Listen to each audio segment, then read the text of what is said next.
করতে পারি? তখন বলছেন, জিবরিল, আমি কি আমার নিজের ইচ্ছায় আগুনে আসছি? সুবহানাল্লাহ বল। ও জিবরিল, আমি কি আমার ইচ্ছায় আগুনে আসছি? বলে না। কার ইচ্ছায় আসছি? রবের ইচ্ছায় আসছি। তখন বলে, আমার মালিক কে? কয় আল্লাহ। কয় এই আগুনের মালিক কে? কয় আল্লাহ। কয় আল্লাহ, যে আল্লাহর জন্য আমি আগুনে ঝাঁপ দিতে রাজি হয়েছি, আত্মসমর্পণ করে দিয়েছি, উনি মারলে মারবে, উনি বাঁচালে বাঁচবে, অতএব তোমার সাহায্য আমার দরকার নাই, উনি আমাকে বাঁচাবে। এটার নাম ইসলাম। এটার নাম কি? ইসলাম। আল্লাহ যখন যেভাবে রাখবে আপনি নিজেকে এইভাবেই তৈরি করে রাখবেন। এই জন্যই এই পরীক্ষাগুলোতে আপনি মানুষ বলতেছে, অবু ইব্রাহিম খলিলুল্লাহ তো জলে পরে কি হয়ে যাবে, ছাই হয়ে যাবে, দিতে দেরি হবে, অনেক দূর থেকে ফেলার আগে কি গোস্ত জ্বরে পড়ে যাবে। কিন্তু ইব্রাহিম খলিলুল্লাহ বলছে, সবাই দেখতেছে জলে ভরে ছাই হবে, কিন্তু আমি তো দেখতেছি সেখানে জান্নাতের বাগান আছে। রাজা বাদশাহী ছেড়ে দিয়ে নদীর কিনারায় গিয়া টুপি সেলাই এমনি করে নাই। শাহী শ্রীকুট সৈয়দ আহমদ শাহ শ্রীকুটি রহমতুল্লাহের মতো আলেম প্রায় 41 বছর দ্বীনের খেদমত করার পরে খাজা আব্দুর রহমান চৌরবির চুলার লাকড়ি বহন করার জন্য 12 বছর মতান্তরে 16 বছর সময় ব্যয় করেনি। কেন করেছে? এত বড় আলেম, এত বড় হাফেজ, 12 মাই দাওয়াত দিয়েছেন, রেঙ্গুনে দাওয়াত দিয়েছেন, আফ্রিকায় 16 বছর খেদমত করেছেন। এরপরে এসে একটাই কাজ করেছেন, পীরের দরবারে চুলার লাকড়ি এনে দিয়েছেন 3 মাইল দূর থেকে। কেন করেছেন? কি করেছেন, কেন করেছেন, এটা ওনার মতো হলে তারপরে বুঝবেন, এমনি বুঝবেন না, এমনি মনে করবেন কিচ্ছা।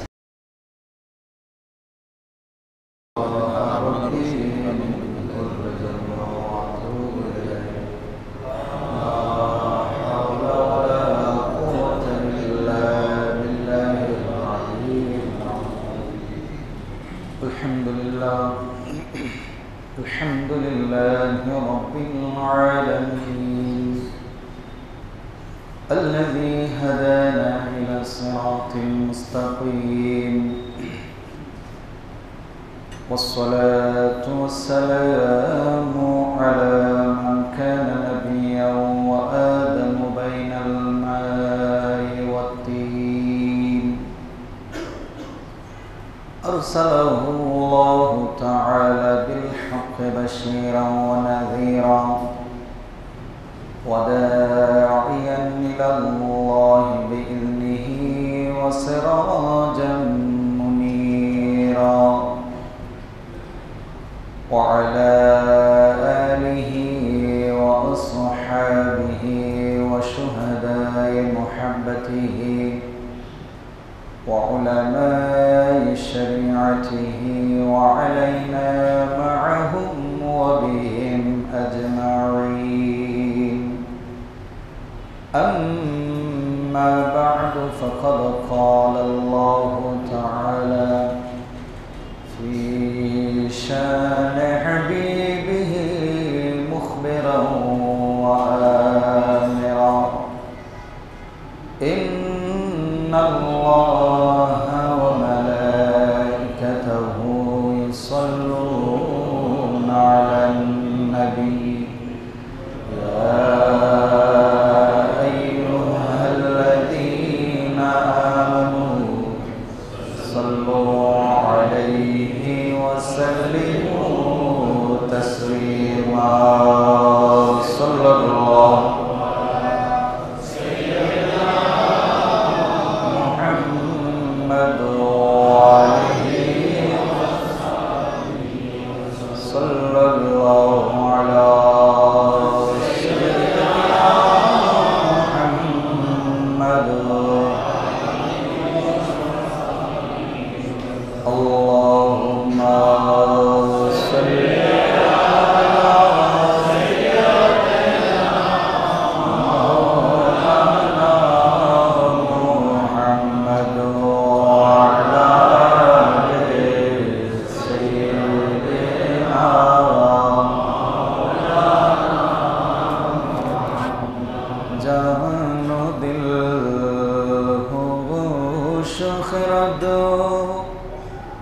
सब तुम मदीने पहुँचे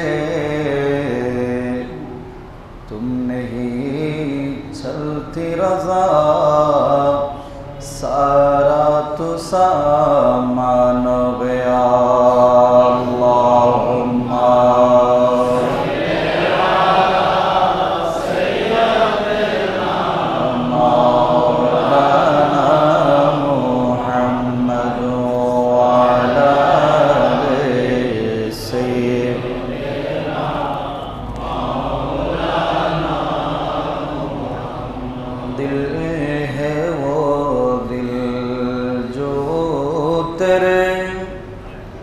यादों से मामूर रहा सर है वो सर जो तेरे कदमों पे कुर्बान हो गया अल्लाहुम्मा सल्ली मौलाना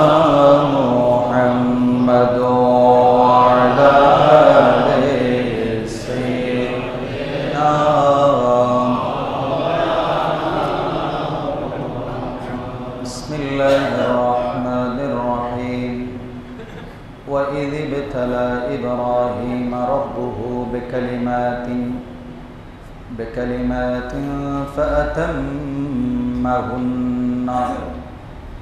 قال إني جاعلك للناس إماما صدق الله مولانا العظيم وبلغنا رسوله النبي الحبيب الكريم مولاي رب صل وسلم وبارك عليه উপস্থিত পবিত্র জিলকদুল মুবারকার আজকের এই সম্মানিত চতুর্থ জুমাবারে সমবেত মুআজ্জাজ মুসাল্লিয়ান আযম সামিঈন কিরাম রাহিমানি ওয়া রাহিমাকুমুল্লাহু তাআলা আসসালামু আলাইকুম ওয়া রাহমাতুল্লাহি ওয়া বারাকাতুহু আল্লাহ পাক রব্বুল আলামিনের পূর্ণ পবিত্র দরবারে সর্বপ্রথমেই অসংখ্য অগণিত শুকরিয়া জ্ঞাপন করছি। রব্বুল আলামিন আমাদেরকে পবিত্র এই জুমার দিনে আল্লাহর ডাকে সাড়া দেওয়ার তৌফিক দিয়েছেন, আল্লাহর ইবাদত করার সুযোগ দিয়েছেন। সেজন্য মুনিবের দরবারে আমরা গুনাহগার শুকরিয়া আদায় করি, বলি আলহামদুলিল্লাহ। নবী দো জাহান সরওয়ারে কায়নাত ফখরে মওজুদাত সৃষ্টি জগতের জন্য যিনি রহমত, গুনাহগার উম্মতের জন্য যিনি শফিউল মুজনিবিন, নবী মুহাম্মদুর রাসূলুল্লাহ সাল্লাল্লাহু তাআলা আলাইহি ওয়াসাল্লামের নূরানী রওজায়ে আতহারে লক্ষ কোটি দরুদ আর সালামের হাদিয়া পেশ করছি। মুআজ্জাজ মুসাল্লিয়ান আযম যে আয়াতি করিমা তেলাওয়াত করেছি সূরা বাকারা 18 নম্বর পৃষ্ঠায় আল্লাহ পাক রব্বুল আলামিন 143 নম্বর আয়াতে মাবুদ আমাদেরকে কিছু মেসেজ দিচ্ছে। 124 নম্বর আয়াত এটা, এখানে আমাদের জন্য কিছু মেসেজ আছে। এই মেসেজের মধ্যে আল্লাহ বোঝাচ্ছেন যে যত বেশি কোরবানি দিবে দুনিয়া আখিরাতে তার মর্যাদা তত বেশি হবে। কোরবানি মানে কি? ত্যাগ। কি করা? ত্যাগ করা। আমরা বাংলা ভাষায় একটা ভাব সম্প্রসারণ বলি। এটার লাইনটা হচ্ছে এমনই, ভোগে সুখ নাই, ত্যাগেই সুখ। ত্যাগেই সুখ, ভোগে সুখ। আপনি যত বেশি খাবেন তত বেশি সমস্যায় পড়বেন। কারণ ভালো মন্দ খাচ্ছেন, আপনার লিভার সেটা সাপোর্ট করছে কি না। অনেক সময় আমরা এমনও আছি যে ডেলি 2, 4, 10, 12 খাইতে হবে, মেহমানদারি গ্রহণ করতে হবে। খাওয়ার পর অনেক সময় ফুড পয়জনিং হয়, অসুস্থ হয়ে যায়। সেটার জন্য আবার ডাক্তারের কাছে যেতে হবে, আবার ওষুধপত্র নিতে হবে। এই জন্য আল্লাহর হাবিব বলেছে, খাওয়ার সময় সবসময় 4 কোণ পরিপূর্ণ করে খাইও না, 1 কোণ খালি রাখি। যেন তোমার খাবারগুলো পেটে গিয়ে সুন্দরভাবে, এটা সুন্দরভাবে যেন কি হইতে পারে, ম্যাচিং হইতে পারে। এই জন্য আমাদের উচিত নবীর সুন্নত মোতাবেক, বিশেষ করে রাত্রে যত কম খেতে পারবেন তত ভালো হবে। এবার আসেন কেন ভালো হবে সেটারও কারণ আছে। অন্তত পক্ষে কম খাইলে খিদা লাগলে উঠে যাবে, ফজরের নামাজটা কি করবেন জামাতে। আর যদি বেশি করে খান, ফজরের নামাজ কোথায়, ঘুমে শেষ।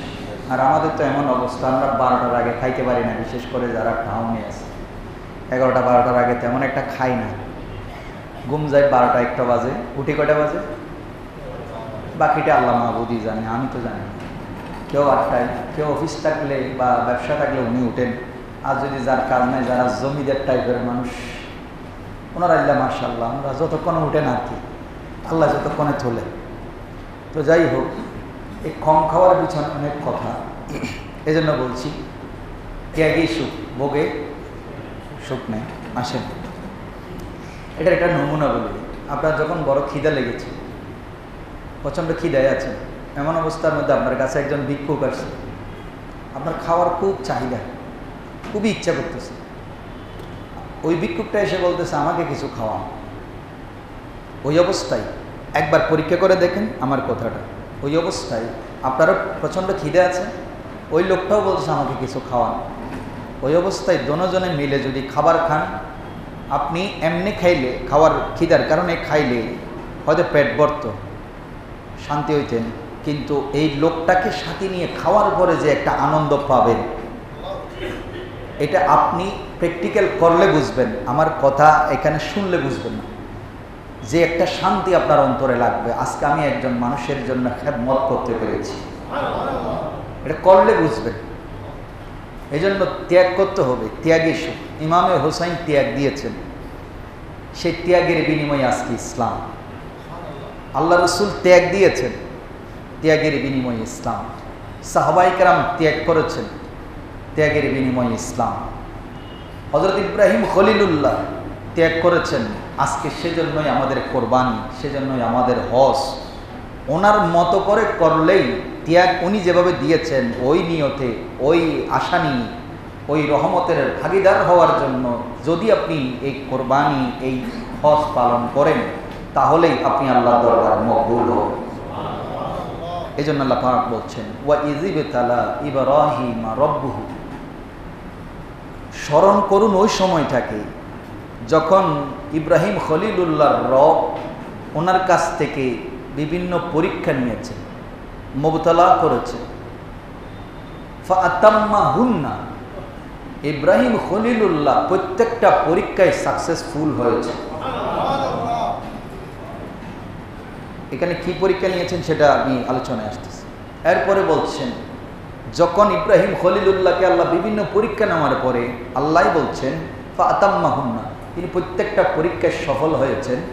তখন বলছেন ক্বালা, রব বলছেন ইন্নী জাইলুকা লিন্নাসি ইমামা, তুমি আমার প্রত্যেকটা পরীক্ষায় পাশ করেছ, এখন আমি তোমাকে সমস্ত জাতির জন্য, উম্মতে মুসলিমার জন্য ইমাম বানাইতে চাইছি। পরীক্ষা আগে না ইমামত আগে? জোরে বলেন, পরীক্ষা আগে।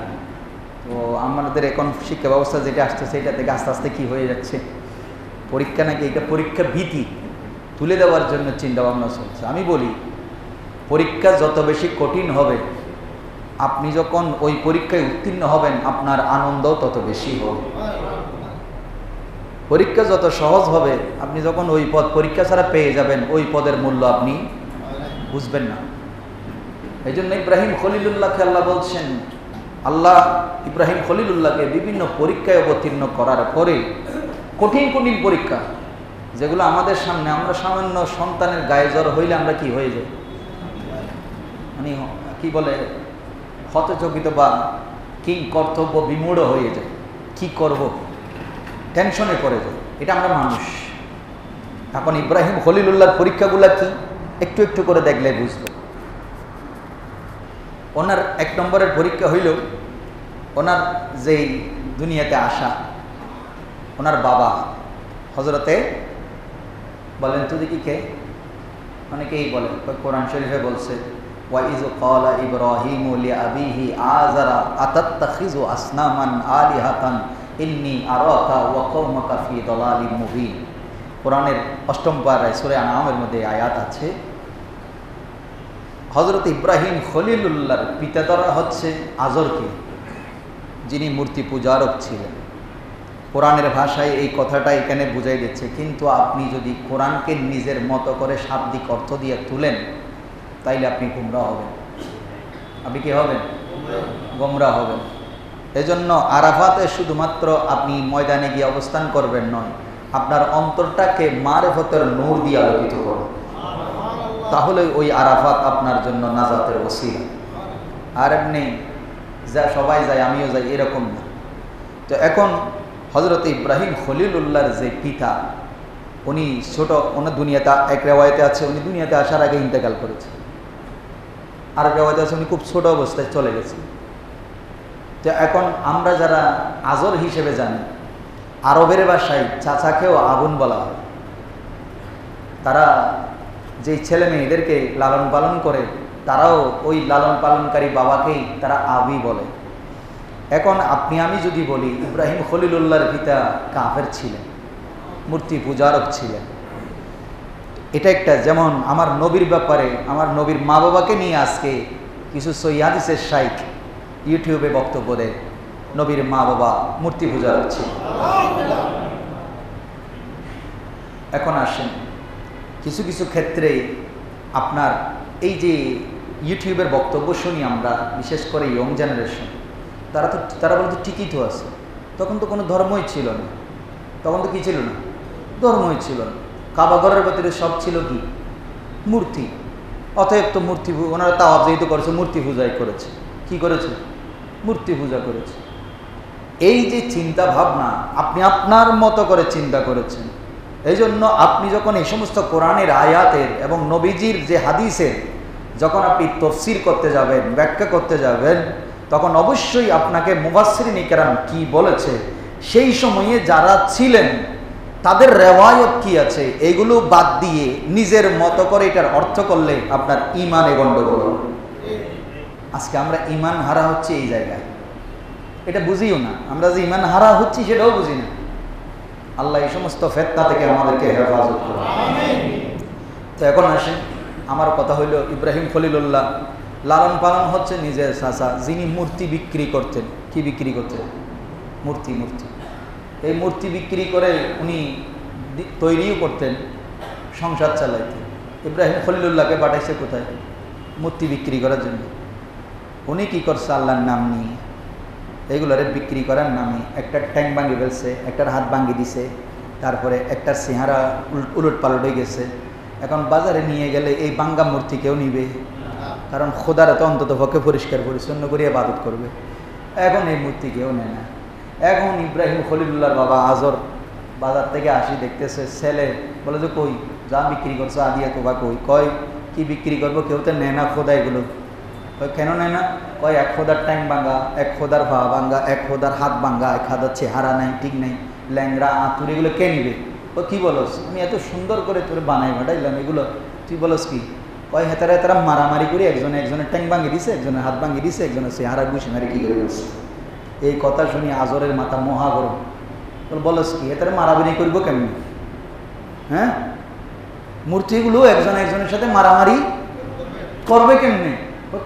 মানে এগুলো খোদা না, এগুলো কি? আপনি না বলছেন এগুলো খোদা, এগুলোর এটার পূজা করলে এটা হয়, এটার পূজা করলে ধন পাওয়া যায়, এটার পূজা করলে বিদ্যা পাওয়া যায়, এটার পূজা করলে শক্তি পাওয়া যায়। তো এক খোদায় যে শক্তিমানের খোদা, একই করছে দনের খোদারে মারি দিছে। এখন দনের খোদায় কি করছে? আর কিল্লা মাইচুসকে শক্তিরে মারি হাত ভাঙিয়ে দিছে। তো তারা মারামারি করছে, আমি কি করব? কয় তুই আমার সাথে ফাজলামি করছ? কয় না, আপনি যে বলছেন এই খোদা ইবাদত করলে এটা হয়, তো যেই খোদারা নিজে রক্ষা করতে পারে না, সে আমাদেরকে কেমনে রক্ষা করবে? ইব্রাহিম খলিলুল্লাহ বলতে সালা, ওরে আর বাজারে পাঠানো যাবে না। মেলা বসছে, মেলা 1 নম্বর পরীক্ষা। এটা কিন্তু আল্লাহ পরীক্ষা করেছেন নাকি? এই খোদার পরীক্ষা 1 নম্বরে উনি বেঁচে গেলেন। 2য় নম্বরে সবাই মেলায় গেলেন, একটা বিশাল মেলা। এখন ইব্রাহিম খলিলুল্লাহ বলতেছে আমি পারবো না, আমি অসুস্থ। আমি কি অসুস্থ? আসলে উনি সুস্থ। উনি কি সুস্থ? উনি বলতেছে আমি কি অসুস্থ। আচ্ছা অসুস্থ হইলে না যাবে। এখন সবাই মেলায়, বিশাল মেলা, মেলার মধ্যে সবাই ঘুরতেছে, আনন্দ করি, একবার নাচ গান করি, পূজা টুজা করি, পরে সন্ধ্যার সময় ফেরত আসছে। এখন ফেরত আসি দেখতেছে তাদের যে খোদার ঘরগুলো ছিল, মানে মূর্তির ঘর, মূর্তির ঘরে গিয়ে যেখানে তারা সাপ্তাহিক গিয়া পূজা করতো, ওমা এখানে গিয়ে দেখতেছে এক খোদা ওটি মারে মা, একটার গর্দান নাই, একটার হাত কুলি ফরি গেছে, একটার ভাও ভাঙ্গি গেছে, তারপর কুড়াল যেটা দিয়ে হাত পা ভাঙছে, মারামারি করছে। ইব্রাহিম খলিলুল্লাহ কিছু ওই কুড়ালটা নিয়ে গিয়ে রাখছে একজন যেটা বড় খোদা, এটার কাঁধের উপরে। কিসের উপরে? কাঁধের উপরে, বড় খোদা কাঁধের উপরে।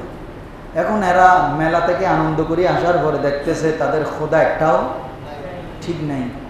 এখন চিন্তা করতেছে এই কাজ করলো কি? তখন চিন্তা করি সবাই বললো যে এই কাজ ইব্রাহিম স্যার আর কেউ করে নাই। ইব্রাহিম খলিলুল্লাহকে ডাকছে, ওনার চাচা আজব, এদিকে আসুন, এগুলো করছে কে? ওমা আমি কেমনে জানি কে করছে? আমার তো মনে হচ্ছে, তবে আমি এইটা মনে করতেছি এরা মারামারি করে এই অবস্থা হয়েছে। তো কুড়াল কোথায়? কত কুড়াল বড়টার কাঁধের উপরে দেখেন, নিশ্চয়ই এ বড়, এ পাওয়ারফুল, এ সবাই মারি কি করে ফেলছে। এখন এরা বলতেছে ইব্রাহিম তুমি কি আমাদেরকে পাগল মনে করো?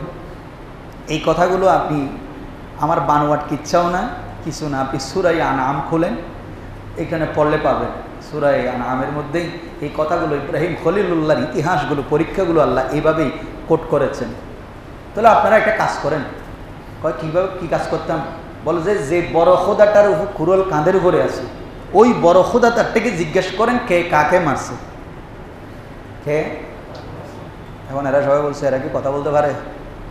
এরা কি কথা বলতে পারে? তো যে নিজে কথাই বলতে পারে না, সে বান্দার ইবাদত শুনবে কেমনি? এই কথা শোনার পর মাথা আরো গরম হয়ে গেছে। এখন ইব্রাহিম খলিলুল্লাহকে শাস্তির ব্যবস্থা করতে হবে। কি করতে হবে? শাস্তির ব্যবস্থা করতে হবে। কারণ ইব্রাহিম একের পর এক আমাদের ক্ষতি করে যাচ্ছে, আমাদের খোদাগুলার বেইজ্জত করে যাচ্ছে। তো তখন তিনি বললেন এগুলো খোদা হইতে পারে না। তখন ইব্রাহিম খলিলুল্লাহ নমরুদের সামনাসামনি হলো। এখন দেখেন জালেমের সামনে গিয়ে, নবীজি বলেছেন জালেমের সামনে গিয়ে হক কথা তুলে ধরা, এটা হচ্ছে সবচেয়ে বড় সিফাত। কার সামনে গিয়ে? জালেমের সামনে গিয়ে। মুসা আলাইহিস সালাম ফেরাউনের কাছে দ্বীনের দাওয়াত দিছে কিনা? যারা বলেন দিছে কিনা?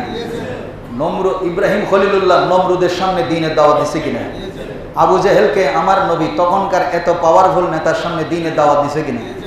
এখন আমরা অনেক সময় বড় বড় নেতাদের সামনে নিয়ে নিজের ইমান যুদ্ধ কি করে ফেলি, বেশি বিক্রি করে ফেলি। উনি যা বলেন আমি বলি যে জীবদ্দা অনেক কই, উনি জীবদ্দা অনেক কই, অনেক ঠিক আছে আর গান ইন ফরক হই, মানে ইন এটা মসজিদ হই ম্যাডাম হই, এটা নয়। হক কথা আপনাকে বলতে হবে, কোরআন হাদিসে যেটা আছে। আপনি ইমানদার যদি দাবি করেন, ইমান এরকমই হইতে হবে। আপনি ভয় করবেন কাকে? আরো জোরে বলেন। এটা একটা পরীক্ষা আপনার, এটা একটা কি আপনার পরীক্ষা। এই জন্য আল্লাহ বলছেন রসুল আপনি বলেন, কুল আপনি বলেন ইন্না সলাতি আমার নামাজ, ওয়া নুসুকি আমার কোরবান, ওয়া মাহিয়ায়া আমার জীবন, ওয়া মামাতি আমার মৃত্যু, লিল্লাহি কার জন্য? দুনিয়ার কোন ব্যক্তি আমার রব নয়, রব্বিল আলামিন যিনি সমস্ত সৃষ্টি জগতের পালন কর্তা, আমার সব কিছু ওই রবের সামনে কোরবান করে দিয়েছি। ওই তখনই মুসলিম, তখনই কি মুসলিম। ইসলাম মানে কি বলেন তো সবাই? ইসলাম মানে কি?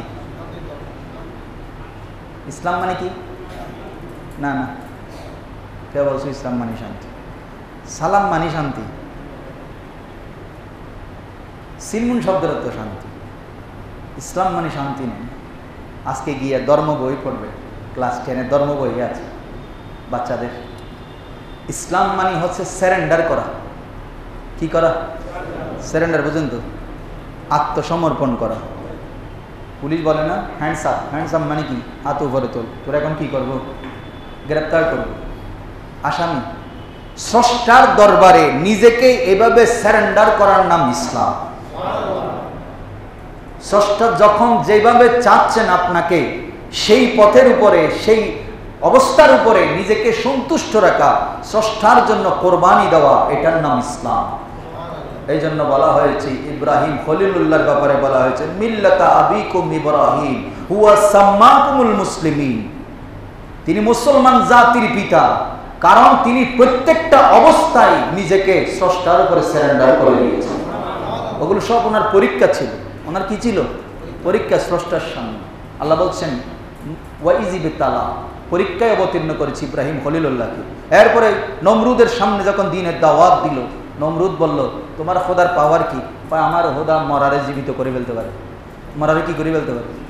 জীবিত করতে পারে। আপনার এই খোদাগুলো একটাও কি পারে না? মরারে জীবিত করা তো দূরের কথা, আপনি যে সামনে খাবার দেন এগুলো নিজে খাইতে পারে না। আমাদের দেশের মধ্যে বিভিন্ন মন্দিরে খাবার দেওয়া হয়, যেটাকে আমরা জানি সোয়াইন বলা হয়। কি বলা হয়? সোয়াইন। বিভিন্ন মূর্তি পূজার সময় আমাদের অনেক মুসলমানের ছেলেরা ওই ধর্ম যার যার উৎসব সভা সেখানে যায়, যায় না? যায় তো। এটা হচ্ছে আনন্দ করতে যায়।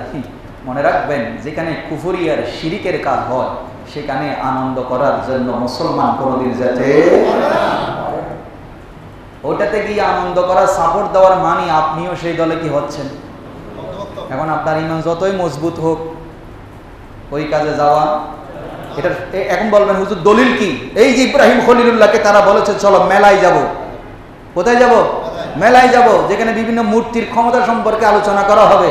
ইব্রাহিম খলিলুল্লাহ কি বলেছেন? আমি অসুস্থ। আমি কি? তার মানে আমি মানসিকভাবে কোনোদিনও, ইনি উপরে সুস্থ, শরীর সুস্থ, কিন্তু তিনি মেন্টালি কি ছিলেন? কারণ ওই সমস্ত কাজে আমার মন সায় দেয় না। তো আপনি যদি বলেন যে আমি ইব্রাহিম খলিলুল্লাহ মুসলমান জাতির পিতাকে আমি অনুসরণ করি, তার অনুসরণে আমি হজ করি, ওনার অনুসরণে হজ না করলে তো হজই হবে না। এহেরাম দুইটা কাপড় আছে না? কয়টা? দুইটা। শিলানো না আশিলানো? এখানে যারা আসছেন, কে কে আসছেন? আশিলানো কাপড় পরে কে কে আসছেন? একজনও আসছেন? আসেন নাই? দুই কাপড় পরে মাথা খোলা রেখে আসছেন অনেকে, আসছেন নাকি? মাথায় টুপি দেওয়া, এটা সুন্নাত। এটা কি সুন্নত? অনেকে দিই না। আবার অনেকে আমাদের কাছে উল্টা প্রশ্ন করে, বিশেষ করে এখন নতুন যারা ইয়ং জেনারেশন একটু ফেসবুকের হাদিস টাদিস গাঁড়ে আর কি কয়, হুজুর টুপি দেওয়া কি ইসলাম নাকি? ওমা, আমি বললাম টুপি দেওয়া কি? ও আমারে প্রশ্ন করতেছে কি টুপির নাম ইসলাম নাকি? দেখছেন? এখন কি বলবো বলেন তো? আমি বললাম যে ডান হাতে খাওয়া সুন্নত। কি খাওয়া? এখন আপনি বলতেছেন হুজুর এটা কি ইসলাম? এটা সুন্নত। আমি বললাম সুন্নত, সে বলতেছে ডান হাতে খাইলেই কি ইসলাম সব হয়ে যায়? তো আপনি কি হবেন? ওই বাম হাত দিয়ে কি কাটা চামচ কতগুলো বাইরে হয়েছে না? স্ট্যান্ডার্ড কি বলে? আমি বলি সেটেন্ডার। কি বলেন? সেটেন্ডার। নিজের সেটেন্ডার মারিতে গিয়া বাম হাত দিয়ে খাইলে ওইটার নাম স্ট্যান্ডার্ড। আমরা যখন সুন্দর পাঞ্জাবি পোশাক পরি, বলে যে কেমন জানি গায়ে গায়ে লাগে, আর হাফ প্যান্ট, 3 কোয়ার্টার প্যান্ট আর স্কিন গেঞ্জি একটা টাইট করে গায়ে দিলে ওইটা কি আধুনিকতা? ওটার নাম আধুনিকতা? স্রষ্টা যে পোশাক পরতে বলেছেন ওই সময়ে ওই পোশাক পরাই হচ্ছে ইবাদত। আজকে জুমার দিনে আপনি সুন্দর পোশাক পরে আসা, আল্লাহ নিজে বলছেন খুযু যিনাতাকুম ইনদা কুল্লি মসজিদিন। মসজিদে যখন যাবা, আমি আল্লাহর ইবাদত করতে, নিজেকে সুন্দর পরিপাটি করে সাজিয়ে তারপরে মসজিদে যাও। এখন হজের ব্যাপারে আসলো, উল্টো হয়ে গেল। কি হয়ে গেল? উল্টো হয়ে গেল। আল্লাহ বললেন না, দুনিয়ার সকল মসজিদে নামাজ পড়তে যাওয়ার সময় মাথায় টুপি, পাগড়ি আর সুন্দর পোশাক, শিলানো জামা সব কিছু করে যাবে, কিন্তু যখন হজে আসবা সব বা কি লাগবে? জোরে বলেন কি লাগবে? শিলানো কাপড় চলবে? কাপড় সাদা হবে না নাকি রঙিন হবে? কেন হবে? ইব্রাহিম খলিলুল্লাহ সাদা কাপড়ই পরেছিল।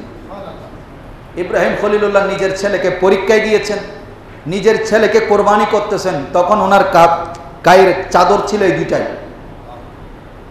ওনার গায়ের মধ্যে ইহরামের 2টা কাপড়ই ছিল।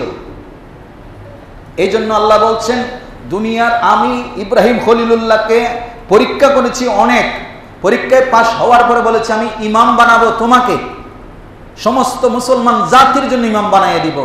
এখন ইব্রাহিম খলিলুল্লাহর পরীক্ষাটাই উনি যেভাবে, যেই ডঙে, যে পোশাক পরেছেন, যেইভাবে করেছেন, কিয়ামত পর্যন্ত সকল হাজীদের জন্য এটা করা ফরজ হয়ে গেছে। এখন আমি নিজে নিজে যে বলি দূর এহরাম না হলে কি হয়েছে, আমি সাদা পাঞ্জাবি দুতির পাঞ্জাবি যেটা ভরি এসছি এটা তো অনেক সুন্দর, এটা ভরি গেলে হবে। তো আপনি কোন দৃষ্টিতে আমার প্রশ্ন করেন? আমি বললাম টুপি দিয়ে নামাজ পড়া শুনে, আপনি বলতেছেন এটার নাম ইসলাম নাকি? হুজুর টুপি না দিলেও নামাজ হয়? আপনার মন গড়া ইসলাম এই বাংলাদেশে না, পুরা বিশ্বে যতদিন পর্যন্ত এই আহলে হাদিস নামক ফেতনা যত বেশি, কসুল্লতি চিনেন না? কসুল্লতি চিনেন? হ্যাঁ, কসুর আবার আরে কতদিন জার্গো হসু আছে কি হসু কোন খাইলে কি হতে বলা চুলকায়, এই জন্য মাঝে মাঝে কি দিতে হয়? জোরে বলেন না, কি দিতে হয়? টক দিতে হয়। আমরা মাঝে মাঝে সেজন্য টক কথা বলি, আপনাদের খারাপ লাগে, কারণ টক না দিলেই এগুলো গলা চুলকাইতে চুলকাইতে গলায় কি হয়ে যাবে? এই আহলে হাদিস এগুলোর মেডিসিন না দিলে এগুলো আমাদের যুব সমাজের পুরা ঈমান আমল সব কি করে দিবে। এই জন্য মাঝে মাঝে কি দিতে হয়? টক দিতে হয়। গুসা করিয়েন না। যাই হোক, তো যেটা বলতে চেয়েছি, ইব্রাহিম খলিলুল্লাহ উনি নমরুদের সামনে বলছেন আমার রব মৃতকে কি করেন? জীবিত করেন। এটা এটা এটা আল্লাহর পক্ষ থেকে আরেক পরীক্ষা। ইব্রাহিম খলিলুল্লাহর আনসারগুলো আল্লাহ দেখতেছেন। তো বলে যে এখন নমরুদ বলতেছে ও মা, তোমার খোদা আমি যে বড় খোদা এটা তো তুমি জানো না। বলে কেমনে বড় খোদা? কয় আমিও তো মরারে কি করি। ও এটা কোনো ব্যবহার হলো? বলে যে কেমনে মরারে জীবিত করেন দেখি, করে দেখান তো। এখন এই কী করছে, জেলখানার 2 ফাঁসির আসামি নিয়ে আসছে। জেলখানার কি নিয়ে আসছে? ফাঁসির আর হয়েছে, ফাঁসি হবে। তখন সেখানে একজন নিরীহ মানুষকেও সাথে নিয়ে আসছে। তখন বলছে যারা ফাঁসির অর্ডার রয়েছে এদেরকে কি করে দিলাম? মাফ করে দিলাম। আর যে নিরীহ মানুষ তারে কি করে দিলাম? ফাঁসিতে ফাঁসির কাজটা ঝুলাই দিলাম। এখন যে বাঁচার কথা তারে কি করে ফেলছে, আর যে মরে যাওয়ার কথা দেখছো, কয় আমি মরারে কেমনে জীবিত করছি, জীবিতরে কেমনে মরা করে দিছি। পরীক্ষা।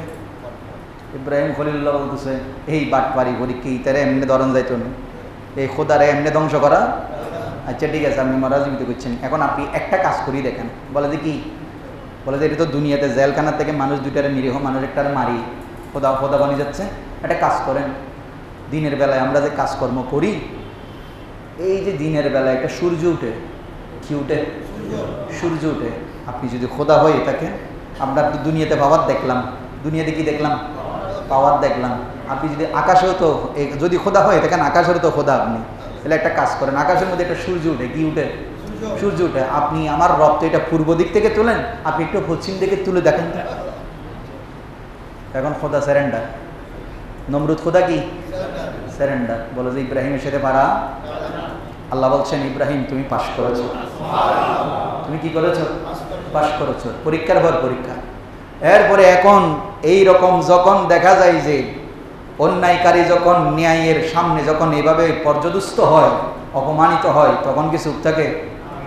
এখন নমরুদ আর কি নাই, চুপ নাই। বলে যে এ যদি আর বেশি দিন থাকে আমার খোদাগিরি, এই জন্য তারে কি করতে হবে?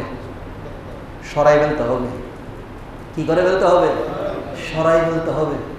এই জন্য আমাদের দেশে অনেক সময় এই যে এখন অনেক নেতারে মারি টুকরা টুকরা টুকরা করি কোথায় সেফটি ট্যাঙ্কের ভিতরে ফেলাই দিছে। কারণ ফতের কাটা। কিসের কাটা? ফতের কাটা। অনেক সময় দেখি আমরা অনেক ভালো ছেলে কলেজ ইউনিভার্সিটির মধ্যেই তাদেরকে কোরবানি দেওয়া হয় নিজেদের পথ কি করার জন্য। বড় মারাত্মক বিষয়। কোরআন ঘাঁটি দেখেন, এই ঘটনা আজকের নয়, এই ঘটনা কোরআনে আজকে থেকে 1400 বছর আগে আল্লাহ করে দিয়েছে। মিরাকেল বিষয় কোরআন। এটা যখনই যে ইনসিডেন্ট ঘটে, আপনি যদি সত্যিকারের জ্ঞানী হন, কোরআনের একটা আয়াত খুলে দেখেন এই ধরনের ঘটনা কোরআনে আগে ঘটছে কিনা, আল্লাহ কোনো প্রমাণ দিছে কিনা। খোদার ইজ্জতের কসম, আপনি দেখবেন এই ধরনের ঘটনা আগেও ঘটেছে। আল্লাহ এখান থেকে শিক্ষা নেওয়ার কথাও বলেছে। এটাই হচ্ছে কোরআন। যখন যেটা লাগবে সেটা দেখবেন কোরআনই আছে। এখন ইব্রাহিম খলিলুল্লাহকে পথ থেকে কি করে ফেলতে হবে? সরাই দিতে হবে। এখন মারবো কিভাবে? পরামর্শ হলো, গোপন বৈঠক হলো। কেউ বলে এমনি মেরে ফেলেন, কেউ তখন তার অস্ত্র আবিষ্কার হয়নি, তখন বলে যে তারা শিরোচ্ছেদ করেন। বলে এরকম না, তারা এমন একটা শাস্তি দেন যেন আপনার রাজ্যের মধ্যে আর কেউ কোনোদিন এই ধরনের আপনার প্রতিবাদ করতে না পারে, এমন একটা শাস্তি। তখন বললেন কি শাস্তি দিব? হয় তারে অগ্নিকুণ্ডে জ্বালাইয়া মারে। এখন অগ্নিকুণ্ডটা কি হবে, কিরকম হবে? প্রায় 1.5 কিলোমিটার এরিয়া ধরে অগ্নির কুণ্ড। এখন অগ্নি জ্বালানোর পরে এত পাওয়ারফুল আগুন, আকাশের উপর দিয়ে, অনেক উপর দিয়ে পাখি উড়ে গেলে পাখি ধপ করে আগুনের মধ্যে পড়ে জলে পুড়ে ছাই হয়ে যাচ্ছে। আশেপাশের যত তৃণলতা বৃক্ষ আছে সব জলে পুড়ে ছাই হয়ে যাচ্ছে। এমন কঠিন আগুন জ্বালালেন নমরুদ ইব্রাহিম খলিলুল্লাহকে পুড়ে মারার জন্য। এখন বলতেছে এটারে কাছে নিয়ে গিয়ে ইব্রাহিমকে মারবো কেমনে? আমরা নিজেরা কাছে দাঁড়িয়ে গেলে তো আমরাও কি হয়ে যাব? জলে যাব। একটা কাজ করেন, ক্রেন আছে না আমাদের দেশে, এই ক্রেন ওই সময় থেকে আবিষ্কার। ইব্রাহিম খলিলুল্লাহকে অগ্নিতে ফেলার জন্য তারা একটা কি সিস্টেম করলো?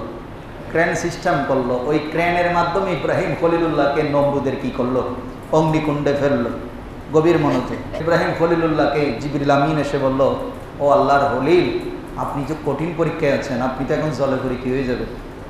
ছাই হয়ে যাবেন। আপনার কাছে আমি কি আপনার কোনো সহযোগিতা করতে পারি? কে বলছে? আরো জোরে বলেন। ইব্রাহিম খলিলুল্লাহকে জিবরিল আমিন বলছেন, আমি কি আপনার কোনো সহযোগিতা করতে পারি? তখন বলছেন, জিবরিল, আমি কি আমার নিজের ইচ্ছায় আগুনে আসছি? সুবহানাল্লাহ বল। ও জিবরিল, আমি কি আমার ইচ্ছায় আগুনে আসছি? বলে না। কার ইচ্ছায় আসছি? রবের ইচ্ছায় আসছি। তখন বলে আমার মালিক কে? কয় আল্লাহ। কয় এই আগুনের মালিক কে? কয় আল্লাহ। আল্লাহ, যে আল্লাহর জন্য আমি আগুনে ঝাঁপ দিতে রাজি হয়েছি, আত্মসমর্পণ করে দিয়েছি, উনি মারলে মারবে, উনি বাঁচালে বাঁচবে, অতএব তোমার সাহায্য আমার দরকার নাই, উনি আমাকে বাঁচাবে। এটার নাম ইসলাম। এটার নাম কি? ইসলাম। আল্লাহ যখন যেভাবে রাখবে আপনি নিজেকে এইভাবেই তৈরি করে রাখবেন। এই জন্যই এই পরীক্ষাগুলোতে আপনি মানুষ বলতেছে, অবুক ইব্রাহিম খলিলুল্লাহ তো জলে করে কি হয়ে যাবে? ছাই হয়ে যাবে। দিতে দেরি হবে, অনেক দূর থেকে ফেলার আগে কি গোস্ত জ্বরে পড়ে যাবে। কিন্তু ইব্রাহিম খলিলুল্লাহ বলছে, সবাই দেখতেছে জলে ঘুরে ছাই হবে, কিন্তু আমি তো দেখতেছি সেখানে জান্নাতের বাগান আছে। যারা রবের প্রেমে এরকম হয় তারা এগুলো এরকমই দেখে। আল্লাহর ওলিরা নিজের জীবনকে এমনি কোরবান করে দেয় নাই, রাজা বাদশাহী ছেড়ে দিয়ে নদীর কিনারায় গিয়া টুপি সেলাই এমনি করে নেয়। শাহী শ্রীকুট সৈয়দ আহমদ শাহ শ্রীকুটি রহমতুল্লাহের মতো আলেম প্রায় 41 বছর দ্বীনের খেদমত করার পরে খাজা আব্দুর রহমান চৌরবির চুলার লাকড়ি বহন করার জন্য 12 বছর মতান্তরে 16 বছর সময় ব্যয় করেন। কেন করেছে? এত বড় আলেম, এত বড় হাফেজ, 12 মাই দাওয়াত দিয়েছেন, রেঙ্গুনে দাওয়াত দিয়েছেন, আফ্রিকায় 16 বছর খেদমত করেছেন। এরপরে এসে একটাই কাজ করেছেন, পীরের দরবারে চুলার লাকড়ি এনে দিয়েছেন 3 মাইল দূর থেকে। কেন করেছেন? কি করেছেন, কেন করেছেন? এটা ওনার মতো হলে তারপরে বুঝবেন, এমনি বুঝবেন না, এমনি মনে করবেন কি ইচ্ছা। ইব্রাহিম খলিলুল্লাহ পরীক্ষা দিচ্ছেন, আগুনের ফেরেশতা আসলো, বলে ও ইব্রাহিম খলিলুল্লাহ, আপনি একটু আমাকে অর্ডার করেন, এমন এক বাতাস দিব সাথে সাথে কি নিভে যাবে, যে জীবনের জন্য আর আগুন জ্বলবে না। বলে তোমার রব কে? আমার রব আল্লাহ। তোমাকে এই ক্ষমতা দিয়েছে কে? আল্লাহ। আমাকে আগুনে ফেলছে কে? অতএব আমার কারো সাহায্যের দরকার নেই, কার সাহায্য দরকার? এখন এখান থেকে আমাদের দেশের কিছু বাতেল মৌলবীরা ফতোয়া দেয়, কয় আল্লাহ ছাড়া আর কারো সাহায্য সহজে জায়েজ নাই, এটাই হচ্ছে দলিল। মোল্লা, এখানে হচ্ছে ওনার নবুয়তের এটা পরীক্ষা। আর আমরা যারা গুনাহগার বান্দা আছি, ওনাদের অবশ্যই ওই নবীদের সাহায্য দরকার আছে। ওই নবীদের সাহায্য ছাড়া জান্নাতেও যাওয়া। এই জন্যই তো আমার নবী বলেছেন, উতিতু বিশফাআতি শাফাআতি লিআহলিল কাবাইর, আমাকে শাফাআতের মালিক বানানো হয়েছে। আর আমি সাধারণ কোনো গুনাহগারের জন্য সুপারিশ করব যে না, যত বড় বড় পাপী আছে আমি রাসূল তাদের জন্য সুপারিশ করব। তো এখন নবীর কাছে যাওয়া যদি শিরিক হয়, জান্নাতে যাওয়া, জোরে বলা জান্নাতে যাওয়া, এই মাথায় রাখি। হাদিস একটা করে ফতোয়া দেওয়া যাবে না, সব কিছু মিলাই আনতে হবে। এটা ইব্রাহিম খলিলুল্লাহর তাওহীদের পরীক্ষা, নবুয়তের পরীক্ষা। কারণ ওনাকে আল্লাহ পাক বলছেন, ইন্নী জাইলুকা লিন্নাসি ইমামা, আমি সমস্ত জাতির জন্য তোমাকে কি বানাবো? ইমাম বানাবো, লিডার বানাবো। তুই লিডার এরকম বিপদে আনন্দে সবসময় নিজের সন্তান কোরবান হবে, লিডার ধৈর্য ধারণ করবে। কি করবে? ধৈর্য ধারণ করবে। নিজের জীবন কোরবান হবে, ধৈর্য ধারণ করবে, যেন এখান থেকে তার অনুসারীরা শিক্ষা পেয়ে যায়।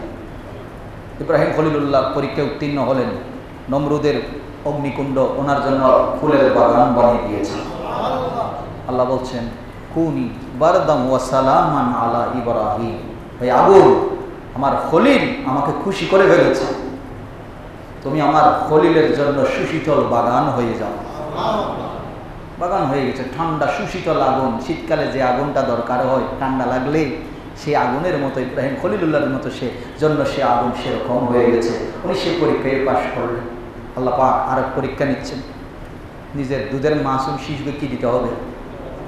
কি দিতে হবে? নিজের জীবনের কোরবানি দিয়েছেন, নিজের ঈমানের পরীক্ষা দিয়েছেন, এরপরে বলছেন নিজের দুধের মাসুম শিশু কি দাও। এই কোরবানি দেওয়ার আগে শিশু এটাকে, দুধের মাসুম শিশু এটাকে কি করো? নির্বাসন দাও। কি করো? নির্বাসন দাও, তারপর আমার দ্বীনের কাজ করো। হযরতে হাজরা, হযরতে ইসমাইল আলাইহিস সালাম দুধের মাসুম শিশু আল্লাহর দরবারে আল্লাহর অর্ডার অনুযায়ী দিয়ে আসলেন মক্কায় মুআজ্জামায়, যেখানে আল্লাহ হযরত ইব্রাহিম খলিলুল্লাহ নিজেই বলছেন রব্বি জাল হাযাল বালাদা আমিনান, আল্লাহ এই মরুভূমিতে কোনো কিছু নাই, তুমি এই জমিনটা আমার পরিবারের জন্য যারা এখানে ইমানদার হবে আল্লাহ তুমি তাদের জন্য আমিন একটা নিরাপদ শহর হিসেবে পরিণত করে দাও। আল্লাহ ওনার দোয়া কবুল করছেন। ওয়ারযুক আহলাহু মিনাস সামারাত, যারা ইমানদার হবে তাদের জন্য তুমি এখান থেকে রিজিকের ব্যবস্থা করে দাও। ওনার দোয়া কবুল করেছেন। নিজের দুধের মাসুম শিশুকে কি করে দিয়েছেন? নিজের স্ত্রী সহ নির্বাসন দিয়ে এসেছেন। চিন্তা করেন এটা কত বড় পরীক্ষা। আমরা আমাদের বাচ্চাদেরকে অনেক সময় বলি, দুষ্টামি করে, আবু তুমি বলো তো তুমি আমার কি? তখন বাচ্চারাও বলে আমি তোমার কলিজা। আমি তোমার কি? কলিজা। আমরা অনেক সময় বুকের সাথে লাগাই, আমার মুখ চুমা দিয়ে বলি কি বলি? আমার কলিজা, আমার প্রাণ। এরকম সন্তান বাবার জন্য কত আদরের। এখন যদি কোনো ব্যক্তির যদি ওই আমাদের সাবেক রেলমন্ত্রীর মতো 70 বছর পরে গিয়ে যদি বাচ্চা হয়, তাহলে কি হবে? ওই ছেলে মেয়েগুলো বাবার জন্য কিরকম আদরের হবে? ইব্রাহিম খলিলুল্লাহর সেই 90 মতান্তরে 92 অতান্তরে 86 বছর বয়সে ইসমাইল জবিহুল্লাহর জন্ম হলো। এই বৃদ্ধ বয়সে সন্তান পাওয়ার পরে যখন বলে এটাকে এখন কি দাও? নির্বাসন দাও। এখন এই কলিজার টুকরা ধন কিভাবে দিবেন? আমরা পারবো? জোরে বলেন পারবো? এই জন্য পরীক্ষা যত কঠিন তার মর্যাদাও তত বেশি। ইব্রাহিম খলিলুল্লাহ আল্লাহর উপরে সারেন্ডার করেছেন, দিয়েছেন। দেওয়ার পরে সেই পরীক্ষায় কত সুন্দর উত্তীর্ণ হয়েছেন। ইব্রাহিম খলিলুল্লাহর ত্যাগ, আল্লাহর জন্য প্রেমটা আল্লাহর দরবারে এত মকবুল হয়েছে, যেখানে কোনো পানি ছিল না, জনমানব ছিল না, এমন একটা সময় আসলো সেখান থেকে ইসমাইল জবিহুল্লাহর কদমের আঘাতে এমন পানি সৃষ্টি হলো যেই পানি পুরো বিশ্বের জন্য সেবা হয়ে গেল। ত্যাগের বিনিময় এরকমই হয়, ত্যাগের বিনিময় এরকমই হয়। এই জন্য ত্যাগ দিতে হবে। কোরবানি, এই হজ পুরাটাই ত্যাগ। পরিবার পরিজন, ব্যবসা বাণিজ্য সব কিছু ছেড়ে দিয়ে আপনি কোথায় যাচ্ছেন? ফিরে আসবেন তার কোনো গ্যারান্টি আছে? কোনো গ্যারান্টি নেই। অনেক সময় আপনি পাওয়ার অফ অ্যাটর্নি দিয়ে অনেককে বুঝিয়ে দিয়ে চলে যান, আমি নাও আসতে পারি, আমি না আসলে আমার ব্যবসাটা তুমি এভাবে দেখিও, পরিচালনা করিও, দিয়ে চলে যান। তার মানে আপনার ত্যাগ, ওই ত্যাগটা যদি অন্তর থেকে হয় স্রষ্টার জন্য, ওটাই হবে আপনার মকবুল হজ। সুবহানাল্লাহ। ইব্রাহিম খলিলুল্লাহ তিনি ত্যাগ দিয়েছেন। ওনার স্ত্রী পানির জন্য দৌড়াদৌড়ি করেছেন, আল্লাহ সেটাকে শাইরুল্লাহ বানিয়ে দিয়েছেন। এই পরীক্ষা শেষ। এবার আসেন আলোচনা মূলত কোরবানি নিয়ে।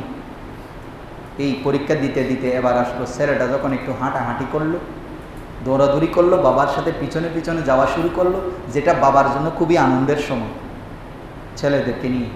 ওই সময় আল্লাহ পাক ডাক দিলেন, ইব্রাহিম এই জিনিসটা এখন কি দাও? জোরে বলেন কি দাও? কে কে দিতে পারবে? কে কে পারবে?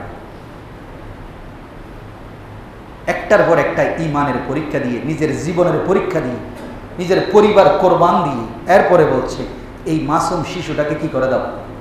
কোরবানি করে দাও। এখন এই কোরবানির বিষয় যখন আসলো, তিনি কি একবারও দ্বিতীয়বার প্রশ্ন করেছেন? যেমন প্রশ্ন করেছেন। এখানে আমি কোরবানির আলোচনা এখানে শেষ করব।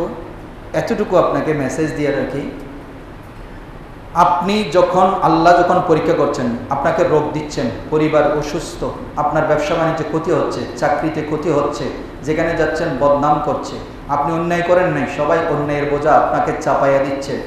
এই যে কঠিন বিষয়গুলো আপনি মনে রাখবেন, একটা একটা আল্লাহর পক্ষ থেকে আপনার জন্য কি পদে পদে বিপদের সম্মুখীন হচ্ছেন। কিছু ক্ষেত্র আছে এখানে দুই ধরনের আছে, একটা হচ্ছে আপনি পাপের কারণে শাস্তি পাবেন, একটা হচ্ছে কি পাবেন, পাপের কারণে শাস্তি পাবেন, আর একটা হচ্ছে আল্লাহর পক্ষ থেকে কি হবে, পরীক্ষা হবে। যেমন হযরত আইয়ুব আলাইহিস সালামের পরীক্ষা, উনি কি পাপ করেছে? আল্লাহর হাবিবের পরীক্ষা, ইব্রাহিম খলিলুল্লাহর পরীক্ষা, ইসমাইল জবিহুল্লাহর পরীক্ষা।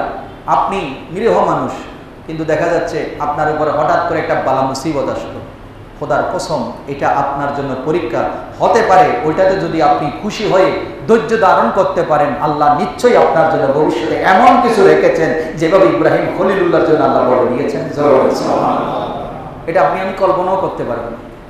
এই জন্য ধৈর্য ধারণ করতে হবে। এই জন্য আল্লাহ শুরুতেই বলেছেন ইস্তাঈনু বিস-সবরি, আল্লাহর কাছে চাও কিসের মাধ্যমে? ধৈর্যের মাধ্যমে। নামাজ পড়ে, নামাজ কি?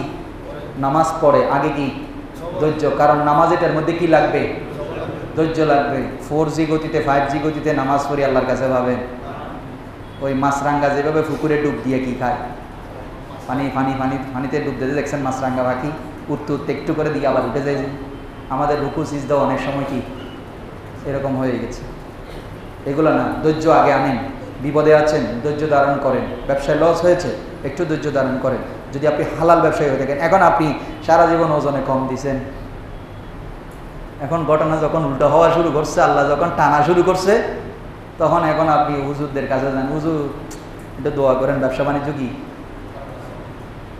ওজনে কম দেওয়া। এই জন্য সূরা রহমানের প্রথম 10টা আয়াত পড়বেন যারা ব্যবসায়ী, মাফে কম দেওয়া। ওয়াইলুল লিল মুতাফফিফিন আল্লাযীনা ইযা তালু আলান নাসি ইস্তাউফুন, যারা ব্যবসা বাণিজ্য করেন তারা ওজনে কম দেওয়া, মাপে কম দেওয়া, ইঞ্চিতে, মিটারে, ব্যারোমিটারে যেই তেলের ব্যবসা করে। আশ্চর্যের বিষয়, ফার্ম অয়েলের একদিনের হিসাব শুনে আমি, বুঝতে পারছেন, বাংলাদেশে যে কি বলে যেটারে আমরা গাড়িতে তেল ভরি, পেট্রোল পাম্প, কি পাম্প, আরে বাবা রে বাবা, আজকে মনে হয় আবার দাম বাড়াই দিচ্ছে। বাড়তে থাকবে, কিন্তু শান্তি পাবেন না, শান্তি পাবেন না। আপনি মনে করতেছেন কম দিয়ে ব্যবসায় লাভ হয়ে যাচ্ছে, না না, এমনভাবে একটা বিপদ দিবেন, সব এক বিপদের তার 4 গুণ আল্লাহ টেনে নিয়ে যাবেন। এই ক্ষমতা আল্লাহর আছে তো। এই জন্য আল্লাহ বলেছেন ওয়া তুইজ্জু মান তাশা ওয়া তুযিল্লু মান তাশা বিয়াদিকাল খায়র। আল্লাহ যাকে ইচ্ছা ইজ্জত দেন, যাকে ইচ্ছা জিল্লতির মধ্যে রাখেন। কল্যাণ কার হাতে? অনেক সময় আপনি অপরাধ না করেও কষ্টে আছেন, বিপদের সম্মুখীন, সবাই আপনার বিরুদ্ধে লেগে গেছে, বুঝে রাখবেন কল্যাণ কার হাতে। এখানে ধৈর্য ধরেন। আল্লাহ বলে যে তুমি বিপদের সময় আমি আল্লাহর সন্তুষ্টির জন্য তুমি যে ধৈর্য ধারণ করেছো, তুমি বিপদের সময় আমার উপরে ভরসা রেখেছো, এখন তোমার বিপদ চলে গেছে, এখন তোমার জন্য কি দরকার এটা আমি আল্লাহর কুদরতের হাতে নিয়েছি। কোরবানি এটাই, কোরবানি এটাই। ইনশাআল্লাহ আমরা এই আয়াতের আলোকে আগামী জুমা আলোচনা করব। আল্লাহ পাক রব্বুল আলামিন আমাদের এই কথাগুলো আমল করার তৌফিক দান করুন। আমাদের সার্বিক অবস্থায় আল্লাহর উপরে ভরসা রাখার তৌফিক দিন। ওয়া মা তৌফিক ইল্লা বিল্লাহ। আসসালামু আলাইকুম ওয়া রাহমাতুল্লাহি ওয়া বারাকাতুহু।